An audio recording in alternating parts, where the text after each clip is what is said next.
여러분, 요즘 4050 거의 폭발하기 직전입니다. 왜냐고요? 이게 정부가 내놓는 대책마다 청년을 위한 대책, 노년을 위한 대책 이렇게 나오는데 4050을 위한 대책은 전무하다시피 하니까 도대체 우리가 왜 이렇게 홀대를 받아야 되나, 이런 얘기가 많이 튀어나옵니다. 굉장히 심해졌어요. 윤석열 대통령에 대한 지지도 보면 4050에서 제일 많이 빠지고 있는 것 같아요. 그만큼 4050의 불만이 굉장히 크다는 겁니다. 실제 4050들의 불만의 목소리 이렇습니다.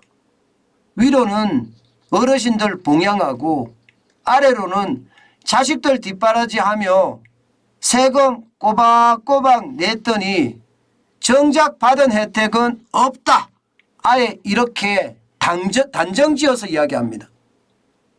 이것을 보면 여러분, 참 저는 안타깝다고 생각이 들어요. 정책적인 배려가 사실 4050에 제대로 맞춰져 있지 않습니다. 제가 50이잖아요. 그러다 보니까 저도 나와서 자영업자를 하고 있는데 회사를 그만두고 이제 정년퇴직은 저는 안 했고요. 그만두고 나와서 자영업을 하고 있는데 대출을 받기도 힘들고요. 살아가기가 진짜 만만치 않아요. 여러분 알다시피 4050 세대도 우리나라 경제 발전에 굉장히 많이 기여를 했습니다. 진짜 열심히 살았거든요. 1980년대부터 시작해서 적어도 1990년대 그때 4050 세대가 없었으면 그만큼 비약적인 발전을 할 수 있었을까요? 그런데 우리 4050 세대를 너무 홀대한다는 거죠. 여러분도 보시다시피 청년에 대한 혜택은 굉장히 많습니다. 물론 이 혜택이 우리 아이들도 받으니까 네가 너무 불만을 품으면 안 되지 이렇게 말씀하시는 분들도 있어요. 그런데 이게 민주주의라는 게 그렇잖아요. 이게 평등이 기본적인 원칙 아니에요. 정부의 정책에 있어서 취약계층이나 진짜 못 사는 취약계층이나 이런 계층에 대해 지원을 한다. 이거는요 4050들 입장에서 그럴 수 있어 이렇게 이야기해요. 그런데 연이어서 청년들에 대한 정책이 계속 나오는 걸 보면 아무래도 소외감이 들 수밖에 없죠. 소외감이. 심지어 말입니다. 청년들은 구직 지원금까지 주는데 4050은 구직 지원금 주나? 취업 촉진 지금 주나? 그런 생각을 하거든요. 여러분 이게 청년 희망 적금만 보더라도요. 청년 희망 적금은요. 이거 굉장히 셉니다. 실제 말입니다. 한 달에 10만 원씩만 계속 넣으면 120만 원이 납입될 거 아니에요. 여기다가 은행 이자, 세전이자 62만 5천 원 감면해 줍니다. 이자 소득세 비과세고요. 그다음에 저축성 장려금 36만 원 더 줍니다. 그러면 1200만 원이 만기 수령하면 1298만 5천 원이에요. 일반적으로 이야기하는 것보다는 훨씬 많죠. 은행 이자만 하더라도 여러분 일반 적금은요 116만 4천 원을 떼갑니다. 이자 소득세 17만 9천 원을 떼가고요. 그러니 여러분 도대체 말입니다. 도대체 4050 세대는 왜 이렇게 홀대하느냐 이 말이 나올 수밖에 없는 겁니다. 게다가 말입니다. 또 청년 내일 저축 계좌가 나온대요. 2022년 7월 18일부터 8월 5일까지 지금 받고 있습니다. 한 달에 10만 원 납입을 하면요 3년 후에 720만 원에서 1440만 원까지 붙고요. 거기에 이자까지 지급을 한대요. 그러면 받는 비용이 굉장히 커지거든요. 그런데 중년에게는 이런 혜택이 전혀 없다는 사실, 여기에 중년은요 점점 몰락하고 있는 겁니다. 이게 여러분 그런 사람들도 있습니다. 사실 4050은 열심히 살았기 때문에 열심히 사람들은 집이 한 채씩 있을 거 아니에요. 문재인 정부 5년 동안에 집값 엄청 올려줘서 4050은 돈 많이 벌었지 않냐 이렇게 비아냥대는 사람들도 있거든요.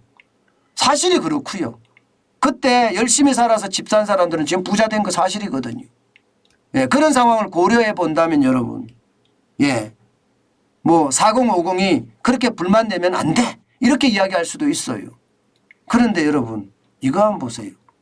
이거를 보면 그렇게 단정적으로 이야기할 수가 없다는 걸 그냥 느낄 수 있습니다. 여러분 보시다시피 개인 회생 신청자 연령별 비율입니다. 40대는 16.7%입니다. 그리고 50대는 32.6%예요. 지금 이거를 다 합치면 말입니다. 여러분 49.3%나 됩니다. 49.3%. 4050이 망하고 있는 거예요. 망하고.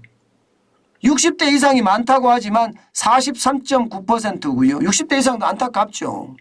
안타깝죠. 물론 여기는 그래도 노령연금도 주고 심지어 말입니다. 예, 노인 알바라고 해서 알바자리도 자꾸 만들어주고 그랬잖아요. 그런데 4050은 그조차 없다는 거예요. 게다가 개인 회생이 그러니까 49.3%까지 지금 늘어나잖아요. 저는 이것을 보면서요. 예, 정책도 이게 평등의 원칙 너무 뭐 완전하게 평등의 원칙이 중요하다 이것은 저는 아니에요. 왜냐하면 진짜 사회적 약자들이 있거든요. 진짜 경제적 능력이 없는 분들이 있어요. 이분에 대해서는 국가가 예, 이게 지원을 해주고 그들이 생존할 수 있게끔 만들어주는 거 저는 맞다고 봅니다. 그렇지만 나머지 지원에 대해서는 저는 형평성이 있어야 된다고 생각해요. 형평성. 형평성이 없으면 계속 예, 볼멘 소리가 나오고 그 볼멘 소리는 점점 시간이 가면 갈수록 불만의 목소리가 되겠죠. 저는 그런 예, 최악의 선택은 하지 말고요. 4050에 대한 지원책도 저는 필요하다고 봅니다. 저는 4050에 제가 이야기하는 뭐 중년 희망 통장을 만들어 달라 이런 뜻은 저는 아니에요. 차라리 말입니다. 4050이 뭔가를 할 수 있게끔 예, 이게 뭐 저 같은 경우는 그런 것 같아요. 예를 들어서 내가 진짜 하고 싶은 게 있었다. 그러면 그런 학원을 만들어서 말입니다.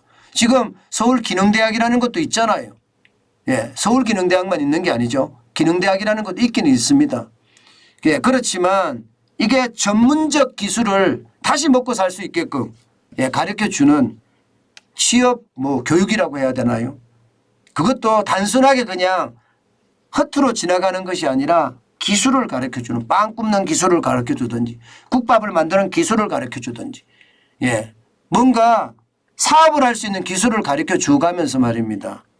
예, 이게 앞으로 제2의 인생을 만들어주는 예, 그런 게 저는 필요하지 않을까. 저는 다시 한번 생각을 해봅니다. 정부의 정책은 있어요. 그런 정책들이. 근데 그런 정책들을 좀 잘 구성을 해서 예, 국민들에게 특히 4050들에게 제시를 하면 좀 낫지 않겠느냐. 제가 예, 당장 은퇴를 하고 나오니까 딱 그렇더라고요. 누구한테 물어볼 데가 없어요. 예, 그냥 독립적인 존재 그 자체더라고요. 외로운 외딴섬 그 자체더라고요. 이것을 말입니다. 외로운 외딴섬이 아니라 뭔가 함께 어울릴 수 있게끔 만들어주는 것 그리고 배울 수 있게 만들어주는 것 저는 굉장히 필요하다 저는 생각을 합니다.